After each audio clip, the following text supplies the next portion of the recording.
पिछले एपिसोड में हमने जाना दूल्हा समारोह में प्रवेश करता है और शौर्य के सामने पहुंचकर पोलाइटली से अपना सिर झुका देता है। यह दृश्य देखकर आसपास के सभी लोग हैरान रह जाते हैं। दूल्हा फिर पोलाइटली से अपना सिर झुकाकर शौर्य के पास बैठी वाणी का भी अभिवादन करता है। जिस लड़की को राजेश जी कभी अपनी बेटी के बराबर नहीं मानते थे, आज उसी के आगे उनके होने वाले जमाई ने सिर झुका दिया। इसका मतलब था कि अब वाणी का रुतबा उनकी बेटी से ऊपर रहेगा और उनकी बेटी को भी उसके आगे झुकना होगा। अपनी बेटी वाणी का रुतबा देखकर नवीन जी और अर्चना जी काफ़ी खुश थे, लेकिन इतने पास होकर भी उसे गले ना लगा पाने की मजबूरी उन्हें अंदर ही अंदर खल रही थी। एक वेटर से गलती से वाणी के पास सॉफ्ट ड्रिंक का गिलास गिर जाता है, जिससे कुछ छींटे उसकी साड़ी पर पड़ जाते हैं और कांच का गिलास उसके पैरों के पास टूट जाता है।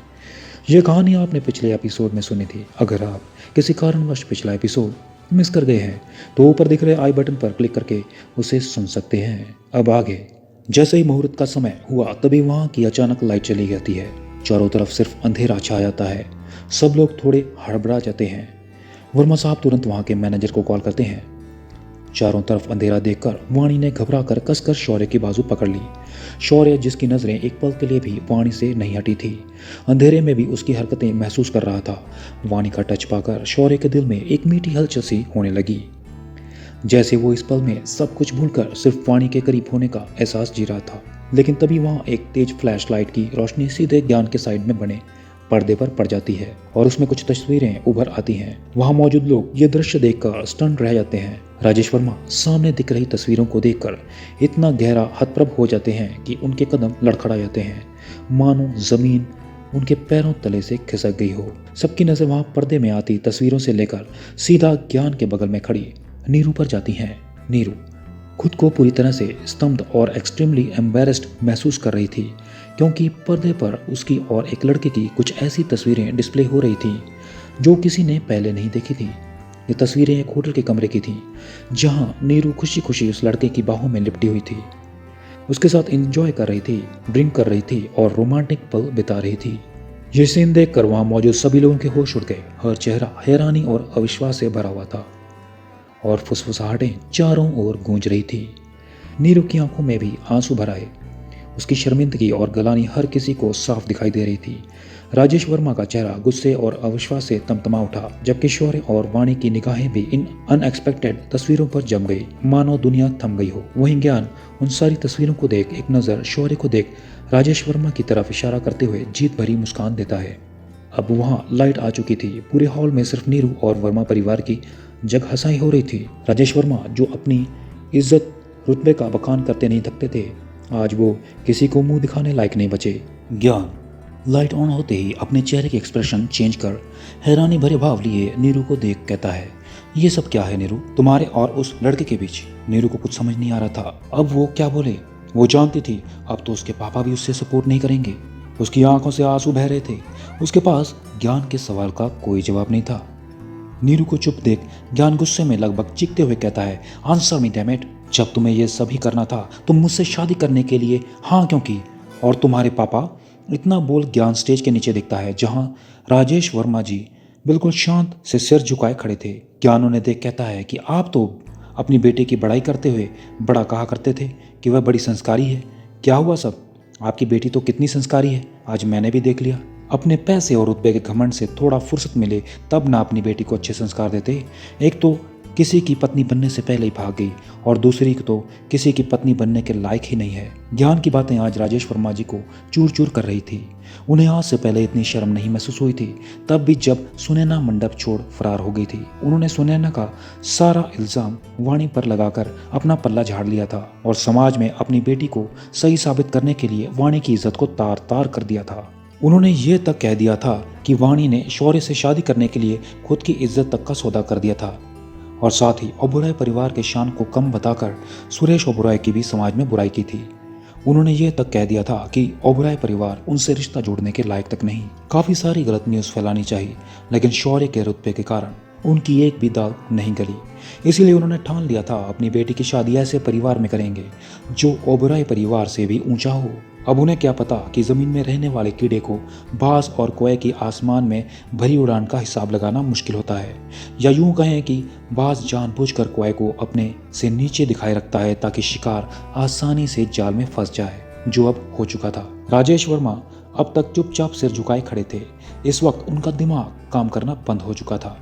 उन्हें तो कुछ समझ नहीं आ रहा था। अदिति जी तो वहीं चेयर पर अपना सिर पकड़ बैठी थी। उन्हें तो ये सब देख जैसे सदमा सा लग गया था। उनके हलक से जैसे एक शब्द तक नहीं फूट रहे थे, सिर्फ आंखों से आंसू छलक रहे थे। सबको शांत देख अरोड़ा साहब गुस्से भरे लहजे में कहते हैं, ज्ञान चलो यहाँ से। ऐसे परिवार में हम रिश्ता जोड़ने के लिए अपना ही मान मिट्टी में नहीं मिला सकते। इतना बोल अरोड़ा साहब अपने कदम आगे बढ़ाते हैं कि राजेश वर्मा को जैसे होश आता है।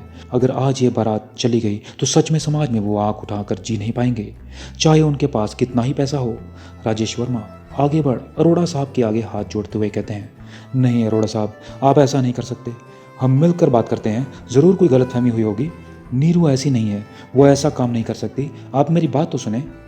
अपनी बेटी को डिफेंड करते हुए देख अरोड़ा साहब एक तंज भरी मुस्कान के साथ कहते हैं, हाँ भाई हाँ, आपकी बेटी ही तो इस दुनिया में सबसे सीधी है।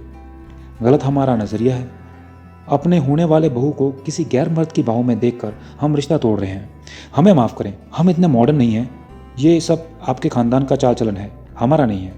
इतना बोल वो जैसे आगे बढ़ने को हुए कि राजेश वर्मा उन्हें रोकते हुए कहते हैं, नहीं नहीं अरोड़ा साहब, ऐसा ना करें। आप ऐसे बारात वापस ले जाएंगे तो समाज में हमारी क्या इज्जत रह जाएगी।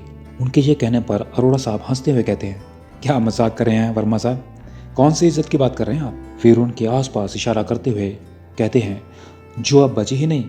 हमें रोकने से अच्छा है कि आप अपनी मॉडर्न बेटी की शादी अपने जैसे मॉडर्न परिवार में करें। हम जैसे इज्जतदार लोगों को माफ़ करें, हम आपके लायक नहीं हैं। इतना बोल वो ज्ञान की तरफ देख कड़क लहजे में कहते हैं, ज्ञान चलो यहाँ से। राजेश वर्मा काफ़ी घबरा जाते हैं।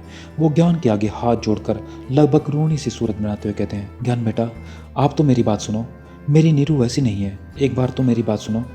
उसे जानबूझकर फंसाया जा रहा है। ज्ञान को रुकता देख अरोड़ा साहब गुस्से में कहते हैं, ज्ञान मैंने कहा चलो यहाँ से। ज्ञान भी अपने पिता की बात मानकर राजेश वर्मा को एक घिन भरी नज़र से देख वहाँ से जाते हुए अपने गले की माला तोड़ वहाँ से चला जाता है। ये सारा तमाशा आज राजेश वर्मा को काफ़ी महंगा पड़ा। उनकी इज्जत, शान, रुतबा एक पल में ही तबाह हो गई। वहीं शौर्य सारे तमाशे को देख एंजॉय कर रहा था। राजेश वर्मा की बर्बादी अपनी आंखों के सामने देख उसे काफ़ी मज़ा आ रहा था। वाणी तो अब तक शौक थी। उसका ध्यान तो बार बार अदिति जी की हालत पर जा रहा था। उससे उनकी ये हालत देखी नहीं जा रही थी। आखिर वाणी का उनसे दिल का रिश्ता जो था, वो जाना तो चाहती थी उनके पास, लेकिन शौर्य ने अब तक उसका हाथ थाम रखा था। ज्ञान के परिवार के जाने के बाद शौर्य भी शान से खड़ा होता है और वाणी का हाथ कसकर पकड़ उसे अपने साथ ले जाता है। लेकिन जाते जाते राजेश वर्मा के बगल में रुक काफ़ी धीमी आवाज़ में कहता है, जंगल में अपना छोटा सा झुंड बनने से कोई शेर की ताकत को नहीं ललकारता। शेर अकेला ही गिदड़ों के 100 झुंड के बराबर होता है। अगर ट्रेलर से जी नहीं भरा तो पिक्चर के लिए तैयार रहना। इतना बोल शौर्य वहाँ से अपने बॉडीगार्ड के साथ अपने शान के साथ निकल जाता है। वाणी अपने माँ बाप से मिलने की चाहत में तड़प रही थी, लेकिन शौर्य की शक्ति ने उसे मजबूर कर दिया था। उसकी आंखों में आंसू थे और दिल में एक गहरी उदासी। माँ बाप की याद को सीने से लगाए उसने एक आह भरी और खुद को समझाने की कोशिश की कि ये समय भी गुजर जाएगा। लेकिन जाते जाते शौर्य की कही बात राजेश वर्मा के गुस्से को हवा दे गई। वो समझ गए कि हो न हो इन सब में शौर्य का ही हाथ था। वो गुस्से में जैसे बावले हो गए। अपने आसपास की चीज़ों को तोड़ते हुए चिल्लाते हैं, शौर्य ओबराय, मैं तुम्हें छोड़ूंगा नहीं, अपने हाथों से मारूंगा। राजेश वर्मा का ये रूप देख सब हैरान थे। बाहर के गेस्ट तो तमाशे का मजा लेकर जा चुके थे, लेकिन राजेश वर्मा आज जैसे बेकाबू हो चुके थे। क्या वाणी अपने माता पिता से मिल पाएगी? राजेश वर्मा जी अब क्या करेंगे? क्या वाणी और शौर्य का रिश्ता सही हो पाएगा? क्या शौर्य अपने मतलब के लिए वाणी के नज़दीक आया था? जानने के लिए सुनते रहिए मजबूरी की शादी का अगला एपिसोड सिर्फ मीत स्टोरी यूट्यूब चैनल पर। अगला एपिसोड सुनने के लिए मीत स्टोरी चैनल को अभी सब्सक्राइब कीजिए।